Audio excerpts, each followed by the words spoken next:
SwayamPrabha. Digital India. Educated India.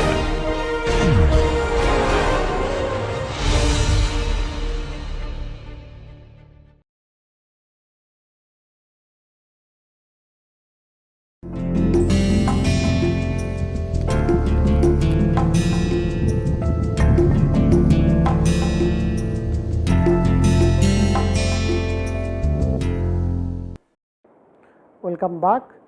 So, we are in the middle of the discussion of this scaling of the turbulent flow, and we are looking at wall bounded flows and shear flows. So, we looked at the effect of the roughness also. Now, we will continue from there and what happens in the boundary layer, and you have turbulent boundary layer over flat plate, you have turbulent pipe or channel flow, you have wall roughness. So, if you sort of combine them together, they will get into three different layers. One is the inner layer, there would be log layer, overlap region and the outer region. So, this is how the complete velocity profile in the boundary layer and obviously you have in a smooth wall you have some viscous sublayer, buffer layer and viscous wall region. So, in the inner layer this is the law of the wall, and when you come to the log region there would be log law plus wake, law of the wake, and then you come to the outer layer where you have a velocity defect law, and this is what it combine everything together. Now, one important thing is that we can find out the skin friction coefficient of the boundary layer for zero pressure gradient case. Now, we have the velocity defect law, which is the ratio of u naught by u tau, which is order of 1 by kappa ln delta u tau by nu plus b 2 pi by k, and skin friction coefficient in the turbulent region for the smooth wall is defined as tau w by rho u naught square by 2, which is essentially like this. So, if you plot CF versus REX, this is how it moves, and when it becomes turbulent, this is how. Now, in the laminar region, it would be nicely one can find out it would be order of points REX, and that is the curve which shows that in the laminar. But this is the zone where it trips and then it becomes turbulent, then it follows like that. Now, moving ahead, we can look at the kinetic energy of turbulent flow. What we have already seen that there are large eddies which are actually the energy containing eddies, and the energy transfer from the large eddy to the smaller eddy. So, there is and then from smaller eddy through dissipation it dissipates. So, this is how the energy cascading takes place. So, we can find out or estimate the kinetic energy. So, transport equation for kinetic energy of the mean flow, we can same transport equation for fluctuating flow and normal Reynolds stresses. So, these things we can actually, now we first look at mean kinetic energy budget. So, mean kinetic energy budget, what we look at. So, this is we can derive the transport equation of mean kinetic energy, let us say E, which is ui square by 2.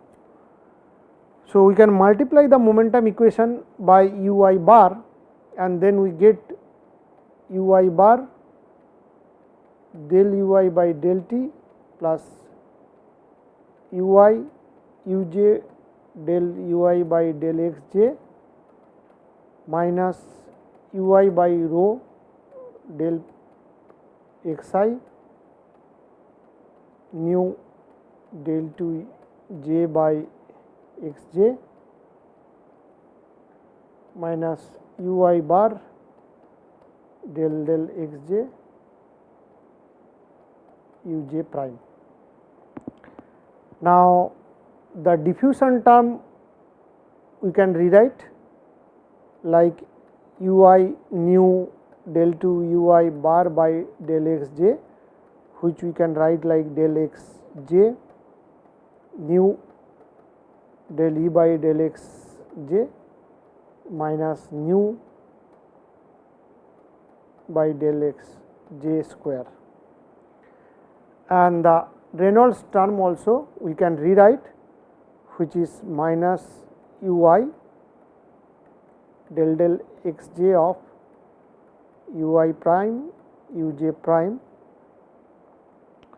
which is now del x j of minus u I bar u I prime u j prime plus u I u j prime del u I by del x j. Now, if I put these things into the previous equation, that will get me d bar by dt plus u j by del x j minus u I by rho del p by del x I plus del x j nu by del x j. U I prime plus u I u j prime minus nu del x j square. So, that is what we get for mean kinetic energy. Now, here we can say, let us say in the right hand side this would be the term 1, this whole thing we can say it is a 2, this guy 3 and this guy 4. Now, term 1 is energy production by pressure gradient, then term 2 is the spatial distribution of the energy by viscous and turbulent diffusion, which means if I integrate over volume by Tj dV, which will get me the surface integral of Tj Nj dA, which is 0 when Tj equals to 0 at A. Now, term 3, which is in this term, which is a loss of energy by Reynolds stress. So, using the Boussinesq hypothesis, one can write that by del u I by del x j minus 2 nu t S I j bar S I j bar, which is less than 0, where S I j is half of del u I bar by del x j u j by del x I, which is the rate of strain tensor of the mean flow.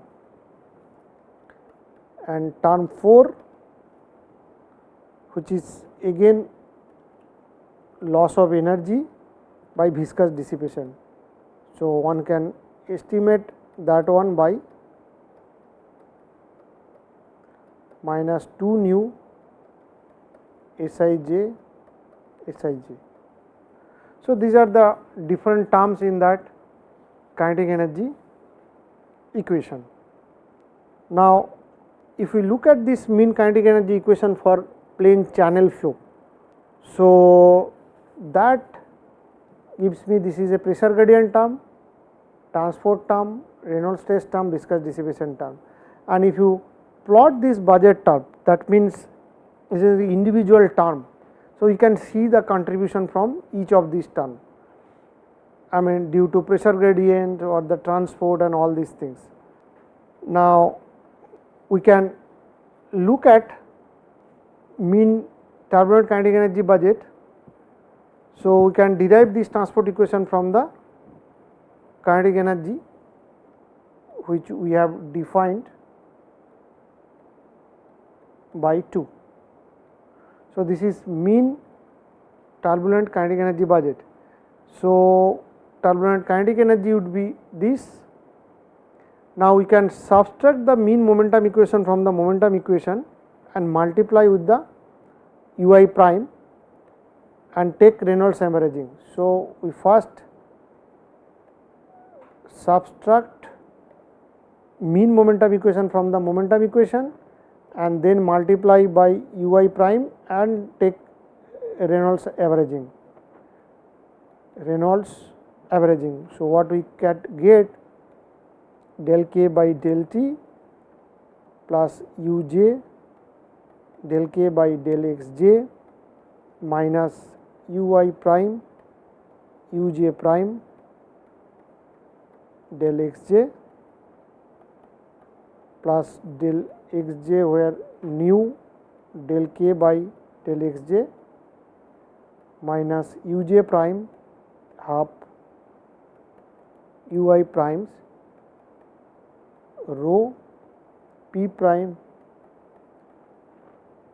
minus nu del u prime by del xj which is square bar. Now, again we can have, this is the term 1, this term is 2 and this is term 3. So, term 1 is the production of turbulent kinetic energy by Reynolds stress on mean flow. So, turbulent flow is essentially unstable. So, instability process transfer of energy from mean flow to large eddies. Now, term 2, which is a spatial distribution of turbulent kinetic energy by viscous diffusion and fluctuating velocity plus pressure, and term 3 is the loss of turbulent kinetic energy due to viscous dissipation. Now, for a plane channel flow, if you look at the mean turbulent kinetic energy, so this is the Reynolds stress component, this is transport component, distribution component, and you can look at the effect of different budget terms for plane channel flow. So, once we get this, now also you estimate the local energy equilibrium. So, where the shear production by the Reynolds stress at certain y plus, and you have dominant balance in the log layer, where this is the production of by action of large eddies which contributes to maximum of shear stresses, and this is the dissipation at small scale. So, this production term is based on Kolmogorov theory, where nu 2 is proportional to epsilon to the power 1/3 and this, where so that means in log layer there could be a balance. Whatever is the energy produced by the large eddies, this should be dissipated by the small eddies. So, we can apply this turbulent kinetic energy bodies for one equation model.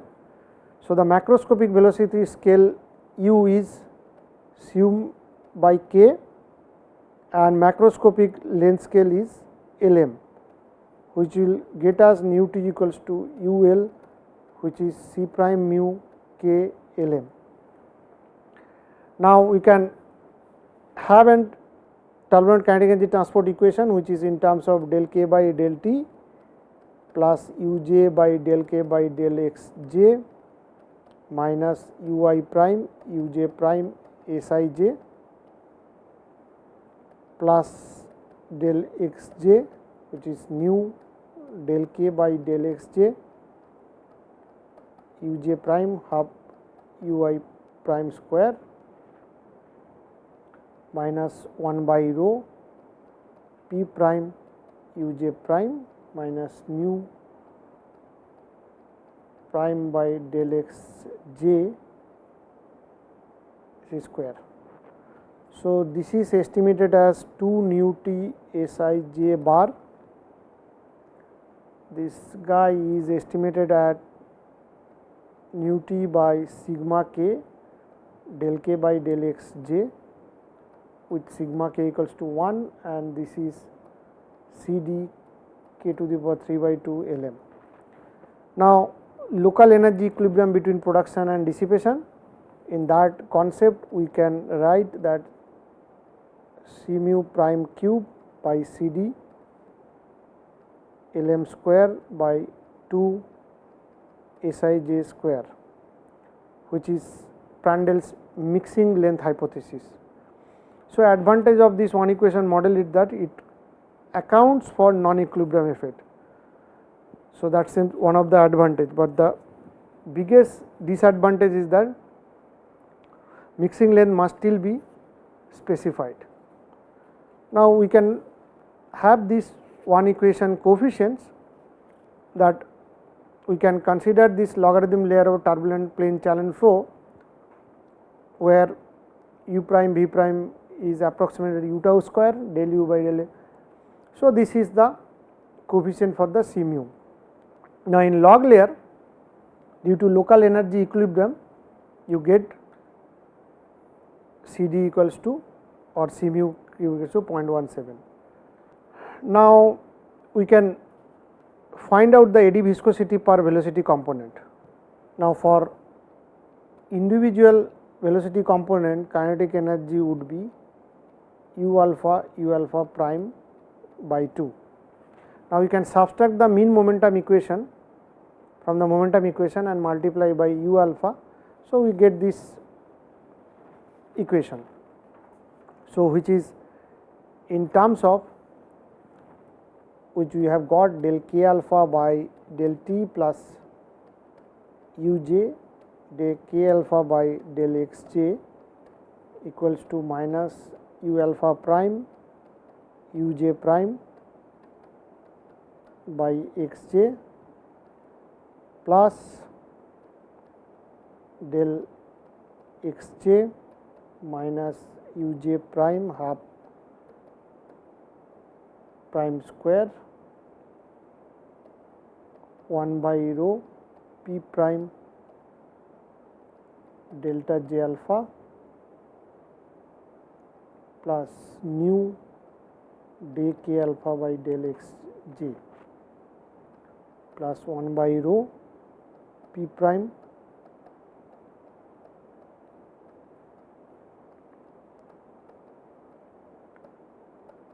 square. So, a right hand side you got term 1, term 2, 3 and 4. So, you can find out the energy per fluctuating component like this. For a plane channel flow, if kx 0, then this would be 0. So, you can put it, this is the shear production component, these are the transport component, pressure strain term and viscous dissipation. So, the shear production feeds to kx, which is anisotropy of large scale motion. So, that essentially tells you